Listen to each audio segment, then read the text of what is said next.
11:55 p.m., December 31st, 2023. 5 minutes until midnight. 5 minutes until the new year. 5 minutes until we'd all stand together, hold hands, and pray our way into 2024. The entire congregation of New Covenant Assembly, 450 people packed into the sanctuary, was on their knees.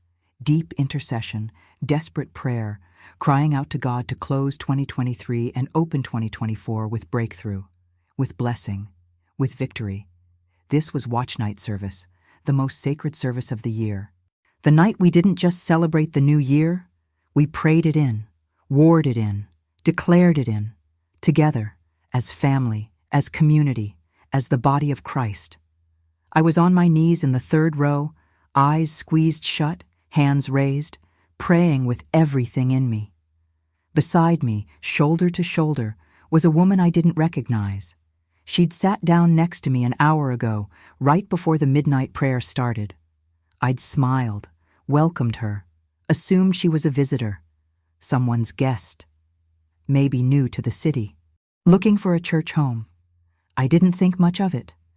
Watch Night always brought new faces, people searching, people needing, people wanting to end the old year and start the new year right, with God, with prayer, with purpose. But now, at 11:55 p.m., with 5 minutes until midnight, with the entire church praying, crying, worshiping, declaring, I heard her prayer, heard the words she was crying out to God. And everything inside me froze, stopped, shattered. God, forgive me. Forgive me for what I've done, for who I've hurt, for the marriage I've destroyed, for the covenant I've violated, for the wife I've betrayed. God, I'm so sorry. So incredibly sorry. I didn't mean to fall in love with him. Didn't mean to sleep with him. Didn't mean to become the other woman. But I did. For 8 months. And now I can't carry it anymore. Can't hide it anymore. Can't lie anymore. So I came tonight. Came to this watch night. Came to sit beside her. Beside Taryn. Beside the wife. To confess. To tell her. To face her. At midnight, when we cross into the new year, I'm going to tell her everything. Tell her about me and Keith. Tell her about the affair. Tell her the truth. Because she deserves to know. Deserves to start 2024 free from lies. Free from betrayal. Free from living in darkness while I know the light. God, give me courage. Give me strength. Give me the words. In 5 minutes, at midnight, I'm telling her everything. My eyes snapped open. My hands dropped. My breath caught.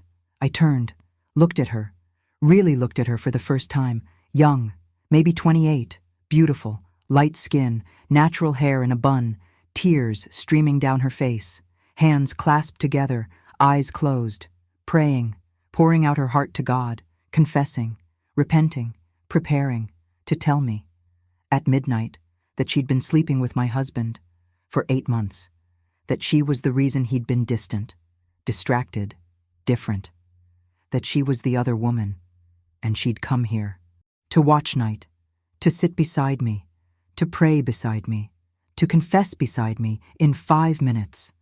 When the clock struck midnight, when 2024 arrived, she was going to destroy my world, my marriage, my life, everything. I couldn't breathe, couldn't move, couldn't think. 4 minutes now. 4 minutes until midnight. 4 minutes until she'd turn to me, look me in the eyes, and tell me she'd been sleeping with Keith, my husband, the man I'd been married to for 13 years, the man I'd built a life with, raised 2 children with, served God with, loved with everything in me. 4 minutes until she'd shatter everything, and she was praying, asking God for courage, for strength, for words, to destroy me. The countdown started. The worship leader began. 60 seconds until midnight, 59, 58. The congregation stood, started counting, shouting, celebrating. The new year was coming, new beginning, new season, new everything. 30 seconds, 29, 28.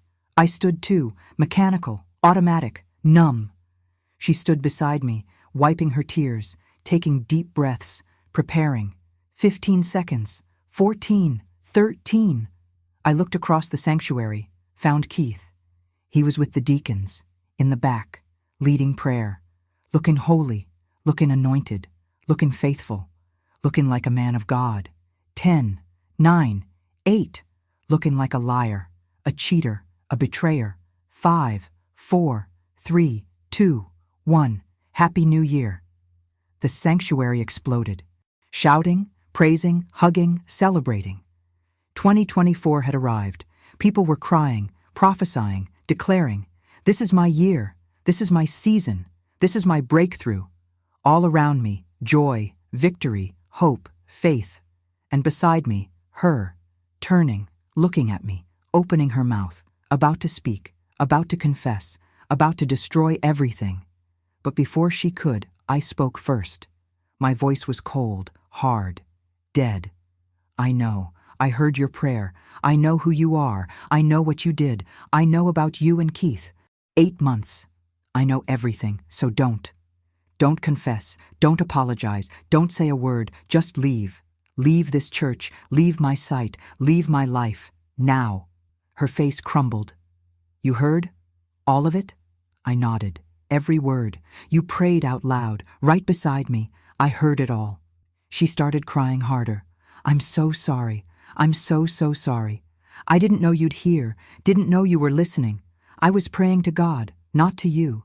But now that you know, please let me explain. Please let me tell you everything. Please let me—" "No," I said it firmly, finally. "You don't get to explain. Don't get to tell me your side. Don't get to make yourself feel better by confessing. You wanted to tell me at midnight?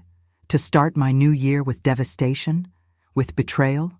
With truth that destroys me? No, you don't get that. You don't get to ruin my new year, my fresh start, my new beginning. You've taken enough. You've destroyed enough. You don't get this too. Leave. Now. Before I make a scene. Before I expose you. Before I tell this entire church what you did. Leave." She stood there, frozen, torn. Then she nodded, grabbed her purse, and left. Walked down the aisle, out the sanctuary doors, into the night, into 2024, alone, guilty, exposed. And I stood there, surrounded by 450 people celebrating, praising, declaring victory, while my marriage lay in ruins, while my heart shattered, while my world collapsed, in silence, in secret, in complete devastation. Let me back up. Let me tell you how I got here. How my husband's mistress ended up praying beside me at watch night service. How I spent the last 5 minutes of 2023 listening to her confess an 8-month affair. How midnight struck, and instead of celebrating, I was dying. Silently, publicly, completely. My name is Taryn Mitchell. I'm 35 years old, African American, born and raised in Memphis, married to Keith Mitchell for 13 years. We met in college. Both attending Tennessee State, both in the same chemistry class, both struggling, both needing a study partner. We started studying together, then eating together, then dating, fell in love junior year, engaged senior year, married a year after graduation. Small ceremony with 100 guests at my childhood church. Keith got a job as a pharmaceutical sales rep. Good money. $95,000 a year. I worked as a medical lab technician. $62,000. Combined, we made $157,000. Comfortable, stable, blessed. We bought a house in a good neighborhood. Had 2 children. Alana, 11, Micah, 8. Beautiful kids, smart kids, loved Jesus, active in church, everything we prayed for, everything we wanted, everything that looked perfect. We joined New Covenant Assembly 5 years ago, 2018. Needed a church home. Needed community, needed spiritual family. New Covenant was perfect. Predominantly Black congregation, powerful worship, strong teaching, active ministries. Pastor Gregory Thompson, 60 years old, wise, seasoned, real, not flashy, not performative, just genuine. We loved it. Immediately, got involved, joined small group, started serving. Keith became a deacon. I joined the women's ministry. We built relationships, found family, found home. Everything was good, really good, until it wasn't. March 2023. Keith changed. Subtly at first. Small things, coming home later, always work meetings, always client dinners, always deadlines, on his phone more, texting, scrolling, smiling at his screen. When I'd ask who it was, he'd say, "Just work," lock his phone, put it away, started going to the gym 5 times a week, lost 20 pounds, bought new clothes, new cologne, new everything. I asked him about it. He said he just wanted to be healthier, wanted to look better, wanted to feel better. Nothing wrong with that. I agreed, supported him, encouraged him, proud of him. But with the physical changes came emotional distance. He stopped talking to me. Really talking. About his day, his thoughts, his feelings, his struggles. Conversations became surface, functional, logistical. Who's picking up the kids? What's for dinner? Did you pay the light bill? Nothing deep, nothing real, nothing connected. I tried engaging, asking deeper questions, creating space for intimacy, for vulnerability, for connection. He shut it down, said he was tired, said he was stressed, said work was demanding, said I was overthinking. I believed him, backed off, gave him space, tried to be the understanding wife, the supportive partner, the woman who didn't nag, didn't pressure, didn't complain. By July, we weren't intimate anymore. Not sexually, not emotionally, not spiritually. We lived together, functioned together, parented together. But we weren't connected, weren't close, weren't us. I cried about it, prayed about it, talked to my best friend Renee about it. She said it's normal. All marriages go through seasons, busy seasons, distant seasons. It'll pass. Just keep praying. Keep showing up. Keep being faithful. It'll come back. I believed her. Kept praying. Kept showing up. Kept waiting. For him to come back. For us to come back. For everything to come back. It never did. December 2023. We'd been distant for 9 months. 9 months of surface conversations. 9 months of separate bedrooms. He claimed he snored, didn't want to wake me. 9 months of barely touching. 9 months of dying slowly. But we were still showing up. Still going to church. Still serving. Still looking like the perfect couple. The model marriage. The blessed family. Everyone commented on us. Said they wanted what we had. Said we were goals. Said we were blessed. We smiled. Agreed. Thanked them. Went home to our separate rooms, our separate lives, our separate everything. December 27th. Pastor Thompson announced Watch Night service. December 31st, 10 p.m. to 12:30 a.m. Praying in the New Year. Theme: leaving the past, embracing the future. He emphasized coming with open hearts. Ready to release 2023, ready to receive 2024, ready for God to do something new. The whole church was buzzing, excited, anticipating.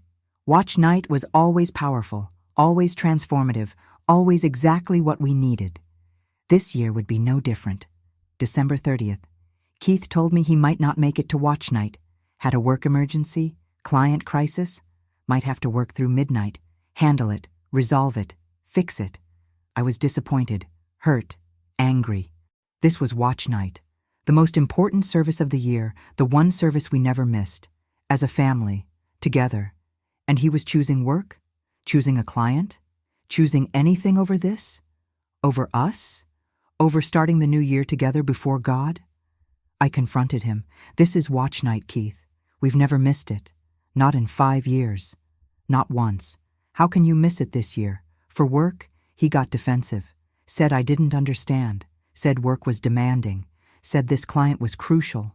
Said I was being unreasonable, being selfish, being unsupportive. I backed down, said okay, said fine, said do what you need to do. But inside, I was breaking. Because I knew, deep down. It wasn't work, it was something else, someone else. I just didn't know who, didn't know what, didn't have proof, just gut feeling, just instinct, just knowing. December 31st. Watch night. I got the kids ready. Alana and Micah were excited. New year, new beginning. Midnight celebration at church with friends. They loved watch night. I loved it too, usually. But this year I was dreading it. Dreading going without Keith. Dreading the questions. Where's your husband? Is everything okay? Is Keith working? Dreading the pity, the judgment, the assumptions. Dreading facing another year, another season, another cycle of distance, of death, of dying married. But I went. Because that's what you do. You show up. You press in. You choose faith over feelings. You worship even when you're wounded. You praise even when you're in pain. You trust God even when your marriage is falling apart. We arrived at 9:45 p.m. Church was already filling up. Families everywhere, dressed up, excited, ready. The sanctuary was decorated beautifully. Streamers, balloons, banners declaring prophetic words for 2024. The atmosphere was electric, expectant, alive. I checked the kids into their respective areas. Youth ministry for Alana, children's ministry for Micah. They'd have their own watch night celebration, games, worship, prayer, countdown, snacks. They'd be fine, better than fine. They'd be blessed. I entered the sanctuary, found my usual spot, third row, left side, sat down, alone. Empty seat beside me where Keith should be. I tried not to cry, tried to focus, tried to worship.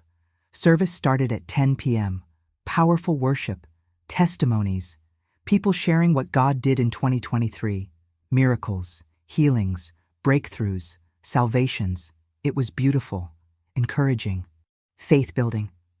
I tried to receive, tried to celebrate with them, tried to remember my own blessings, my own testimonies, my own reasons to praise, but all I could feel was emptiness. All I could see was the empty seat beside me. All I could think was, my marriage is dying, and I don't know how to save it. At 11 p.m., Pastor Thompson preached. Leaving the past, embracing the future, about letting go, about releasing, about not carrying old burdens into new seasons, about forgiveness, about freedom, about fresh starts. It was exactly what I needed to hear. I cried through the entire sermon, not gentle tears, ugly crying, soul crying, releasing, surrendering, letting go, letting God. Pastor ended with prayer, powerful prayer, inviting people to come forward, to lay down 2023, to release burdens, to start fresh. 50 people went forward. I almost went, almost ran to that altar, almost fell on my face and begged God to fix my marriage. But I didn't. Stayed in my seat, paralyzed, broken, stuck. At 11:30 p.m., the midnight prayer started.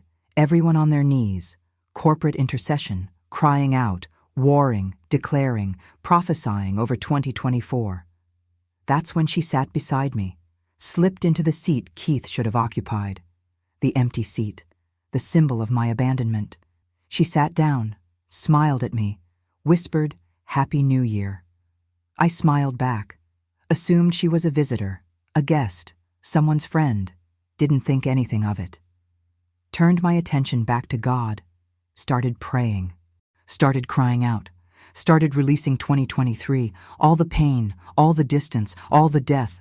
Please, God, please fix my marriage. Please bring Keith back. Please restore us. Please, please, please. That's when I heard her.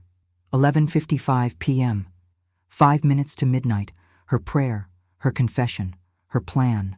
To tell me at midnight about her and Keith.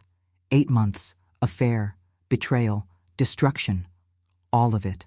Prayed out loud, right beside me, where I could hear, where I did hear, where I couldn't unhear. And now it's 12:01 a.m., January 1st, 2024. She's gone, left, dismissed, and I'm standing here, surrounded by celebration, by joy, by hope, while my world has ended, while my marriage is exposed, while my heart is shattered, and Keith is still in the back with the deacons, praying, looking holy, looking faithful, looking like a man of God, not knowing I know, not knowing his mistress just confessed, not knowing his lies are exposed, not knowing everything is over. I walked to the back, calmly, purposefully, determinedly, found Keith, tapped his shoulder. He turned, smiled. "Happy New Year, baby." Tried to hug me. I stepped back. "We need to talk. Now. Outside." His smile faded. "What's wrong?" "Not here. Outside. Now." He followed me, out the sanctuary, into the parking lot, cold January air, empty space, just us. I didn't ease into it, didn't cushion it, didn't soften it, just spoke. "Your girlfriend was here tonight, at watch night, sat beside me during midnight prayer. Prayed out loud, confessed everything, 8 months, affair, all of it. I know, Keith, I know everything, and we're done. Completely done. Don't lie, don't deny, don't explain, just know. We're done." Keith's face went white, completely drained. He tried speaking. "Taryn, No." I held up my hand. "You don't get to talk. You don't get to explain. You don't get anything. You get divorce papers. You get to move out. You get to support your children. You get to face consequences. That's all you get. I'm done. We're done. This marriage is done. Happy New Year." I walked away, got in my car, picked up my kids, drove home, tucked them into bed, then collapsed, cried for 3 hours, straight, ugly, loud, devastating, released everything, all the pain, all the betrayal, all the death, all the years, all the lies, all of it, until I had nothing left, until I was empty, until I was just done. January 2nd, 2024. I filed for divorce, didn't wait, didn't pray about it, didn't seek counsel. Just filed, hired aggressive attorney, demanded primary custody, child support, spousal support, the house, everything. Keith didn't fight, couldn't fight, too guilty, too ashamed, too caught, signed everything, gave me everything I asked for. Divorce finalized April 2024. 4 months, fast, clean, final. But the story doesn't end there. Because 3 weeks after I filed, February 2024, I got a call. From her, from the mistress, the woman who prayed beside me, who confessed, who destroyed everything. Her name was Kiana. She asked to meet, said she needed to talk, needed to explain, needed me to understand. I almost said no, almost hung up, but something made me say yes, made me go, made me listen. We met at a coffee shop. She looked different, smaller, sadder, broken. Not the confident woman at watch night, just broken. She spoke first, tears already streaming. "Taryn, I need you to know something. Something I didn't say at watch night. Something I didn't get to tell you. Keith didn't just have an affair with me. He lied to me too. Told me you and he were separated. That you lived in the same house for the kids. But the marriage was dead. That you both agreed to see other people. That you knew about me. That you were okay with it. I believed him. For 8 months. Believed every word. Never questioned. Never verified. Just believed. Because why would a deacon, a man of God, a faithful church member, lie? Why would he make that up?" She paused, wiped her face, continued. Then December. I started feeling convicted, really convicted, about the relationship, about sleeping with him, about everything. Even if you knew, even if you agreed, it still felt wrong, felt like sin. So I prayed, asked God what to do, and God told me to go to watch night, to sit beside you, to see you, to observe you, to watch how you worshiped, how you prayed, how you carried yourself, and if you seemed happy, if you seemed okay, if you seemed like a woman who knew her husband was seeing someone else, then I'd believe Keith. Then I'd continue. Then I'd be okay. But that's not what I saw. She was crying hard now. I saw a broken woman. A woman in pain. A woman praying desperately for her marriage, for her husband to come back, for restoration, for healing. And I realized Keith lied, to both of us, to you about why he was distant, to me about you knowing. He lied to everyone, used everyone, destroyed everyone, and I participated. And I'm so sorry, so incredibly sorry. I sat there, processing. She'd been lied to too, manipulated too, used too. Different kind of victim, but victim nonetheless. Keith had destroyed both of us, both our lives, both our hearts, both our trust. He was the enemy, not her, not really. She was just collateral damage, like me. I asked the question I needed answered. Did you love him? She shook her head. No, I thought I did. But it wasn't love. It was fantasy. It was lies. It was built on deception. Real love is built on truth, on honesty, on integrity. What we had was built on none of that. So no, I didn't love him. I loved the idea of him, the man he pretended to be, not the man he actually is. I took a breath, asked another question. Why did you come to watch night? Why sit beside me? Why confess? She looked at me directly, honestly, vulnerably. Because God told me to. Told me you deserved to know. Deserved to start 2024 free from lies. Even if it meant destroying you. Even if it meant humiliating me. Even if it meant ending everything. Truth was more important. Freedom was more important. You were more important than my comfort, than my secret, than my anything. So I obeyed, even though it cost me everything, even though it destroyed me too. I obeyed. We sat in silence. Two women, both destroyed by the same man, both betrayed, both healing, both trying to understand. Then she asked me something. Can I pray for you, right now, right here? Can I pray for your healing, for your future, for your freedom? I nodded. Yes, please. She took my hands and prayed. Powerful prayer, anointed prayer, prayer that ministered to my soul, prayer that started something, prayer that changed everything. Kiana and I didn't become friends. That bridge was too burned.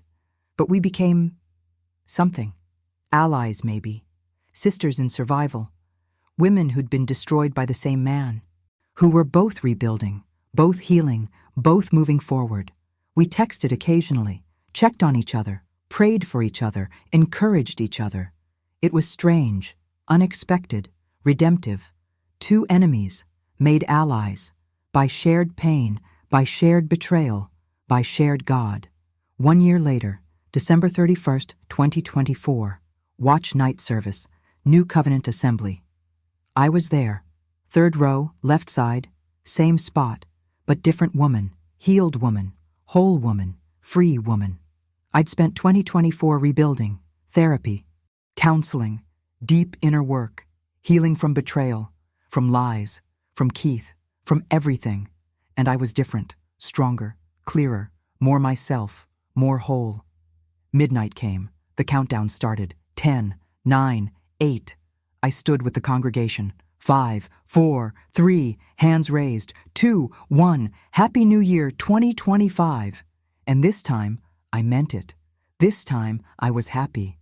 This time, I was free. Really free. Completely free. From Keith. From the past. From the pain. From all of it. After service, as I was leaving, someone tapped my shoulder. I turned. It was Kiana. I hadn't seen her in months. She looked different, too. Healed, whole, glowing. She smiled. Happy New Year, Taryn. I smiled back.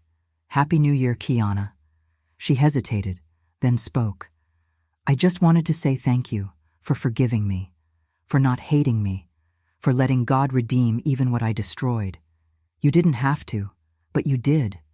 And it changed my life, changed how I see God, changed how I see grace, changed everything. So thank you. I hugged her, genuinely, fully, completely. You freed me, Kiana. That night, at Watch Night 2023, when you prayed beside me, when you confessed, when you forced truth, you freed me from lies, from pretending, from dying slowly in a dead marriage. So thank you for being obedient, for being brave, for being the instrument God used to save my life. We stood there, two women, both destroyed, both healed, both free, both grateful for truth, for freedom, for God, for each other. Both ready for 2025, for new beginning, for fresh start, for whatever God had next. At our watch night service, the woman praying beside me was my husband's mistress, and she destroyed everything, my marriage, my image, my comfort, my normalcy. But she also saved everything, my life, my future, my freedom, my truth. Because sometimes the person who destroys your world is actually the person who saves it. Sometimes devastation is deliverance, sometimes exposure is mercy. Sometimes the woman praying beside you, the one you think is your enemy, is actually your angel, sent by God, to free you, to save you, to give you the push you needed, the truth you avoided, the freedom you deserved. Thank you, Kiana, for praying beside me, for confessing to God where I could hear, for being obedient even when costly, for forcing truth even when devastating, for freeing me even when it destroyed you too. Thank you for being God's instrument, God's messenger, God's tool, to save my life, to give me freedom, to start my new year right, with truth, with clarity, with everything I needed but didn't know I needed. Thank you. Quick question. Be honest. If you were praying at watch night and heard the person beside you confessing an affair with your spouse, would you confront them at midnight? Or stay silent like I did? Comment, confront, or silent? Second thought. Kiana came to expose Keith, but ended up being God's tool to free me. Have you ever had an enemy who turned out to be exactly what you needed? Someone who hurt you, but ultimately helped you? Real talk. Sometimes the worst thing that happens to you is actually the best thing. Sometimes watch night brings exposure, not just celebration. Sometimes the person praying beside you is there to change your life, just not the way you expected. What are you leaving in 2023, 2024 and embracing in 2024, 2025? Drop it below.